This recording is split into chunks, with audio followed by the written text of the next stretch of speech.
Hey guys, today we're going to be showing you how to do a knotless box braid. So this is different than a traditional box braid because you don't see the actual hair being added in. So we have the front out of the way already. I'm just going to jump right in and show you guys how to do this. So you can do this small, large, whatever you want to do. So just go ahead and part out the section that you're going to add the hair in. So you can do half moons, diamonds, whatever, but I'm just going to show you with just a traditional square part like this. So I'm going to section that off. We're going to tuck all this other hair out of the way. So I've already done two right here so you can see how those look. So it's different where it gets bigger. It's basically the difference between a knotless and a traditional box braid is the difference between just a regular cornrow with hair added versus a feed-in cornrow. It's just a little more subtle. So I'm gonna go ahead and show you in this section right here. So I'm gonna just, get rid of any tangles like this.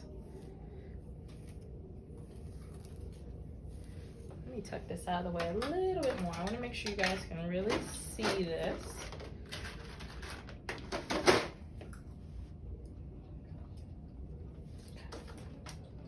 So this hairstyle is particularly handy to have a hair stand or something like that. You can put your hair on so it's prepped and ready to go when you are. So I'm just going to add a little edge control there. And Murray's is my favorite product to braid with, Murray's Edge Wax. Okay, I'm just going to comb this through. Okay. So I like to work in two kind of cinches. So what I'm going to do is I'm going to split this into three sections. So 1, 2, 3, just like this. So I'm going to do 2 cinches and then add my first little piece of hair in. So we have 1, 2, 3. From the right, I'm going to go underneath, left. So that's 1 cinch, 2. So after I've done that, I'm going to go ahead and add my first piece of hair in. So the trick is you want to be very patient and use very small pieces of hair. So I'm going to take the first piece of hair and put it underneath just like this. And we have 1 cinch, 2. Okay, now that's already secure. It's not going anywhere. So I'm going to take my second small piece. It's going to go right underneath just like that. I'm holding it with my thumb. Underneath, I'm holding it with my thumb. There's the middle piece, the right piece. Right piece, middle piece. 1 cinch, 2. Just like that. So now I've added 2 pieces in. I'm going to go ahead and add my third piece of braiding hair in. Underneath, I'm holding it with my thumb right there. So I have my right, my middle, my left. 1, 2. Can see it's starting to get just a little bit bigger. Another small piece. This is my fourth piece. I'm going underneath just like this, holding it with my thumb. Excuse my broken nail, but holding it with my thumb. 1, 2. Just taking my sweet time. Another piece going underneath. 1, 2. So depending on how big you want the braid is how much hair you want to add. I like a good size box braid. So I'm going in with another piece underneath. 1, 2. So that's what I'm doing, just taking my time. Another piece going underneath. 1, 2. And by now I feel like that's a good enough amount of hair. So at this point, I'm just going to start braiding down. This is a good time to grab a little bit extra of that Murray's Edge Wax, smoothing it over it. And another trick to keep the braid really smooth is making sure the real hair is underneath. So the synthetic hair stays on top and the real hair stays underneath, just like that.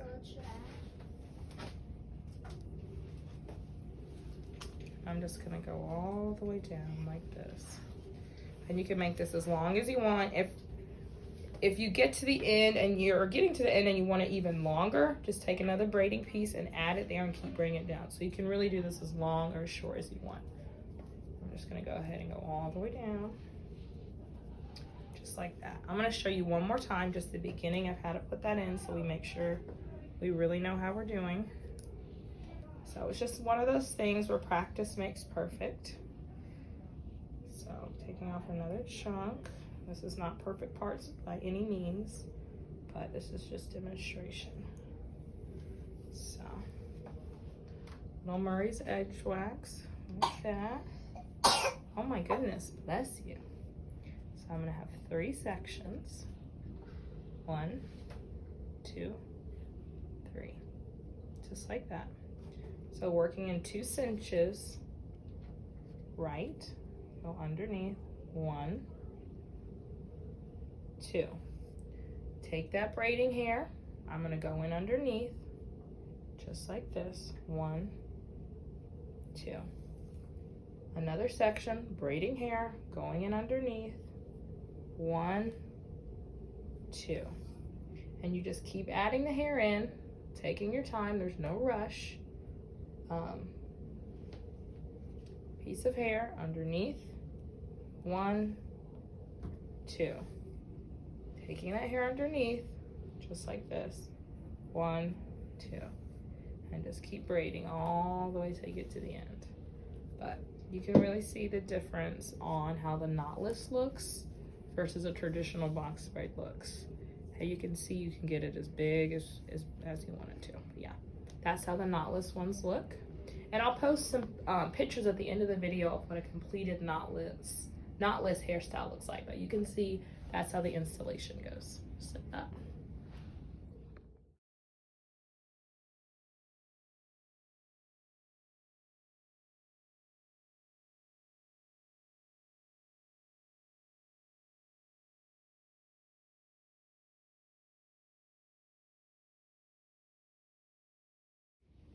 Hey guys, thank you so much for watching today's video. For our tip for today, I want to talk about the importance of making sure you're oiling your scalp, just especially if it's in braids, cornrows, twists, whatever. Your scalp is exposed and you want to get in there with olive oil's good, castor oil's good. It can be kind of heavy for some people if your hair is on the finer side, but castor oil, olive oil, peanut oil, whatever you want to use, get in there every 2 to 3 days and just really get your scalp good and coated. An applicator bottle is really good so you can reach the scalp more easily. But yeah, every 2 to 3 days when your hair is a protective style, and I promise you, you'll see a huge difference with the amount of shed hair that you have when you go ahead and take your style down. So that's today's tip. Don't forget to like and subscribe, and please hit the bell so you get notified for every time we post a new video. So thank you for watching.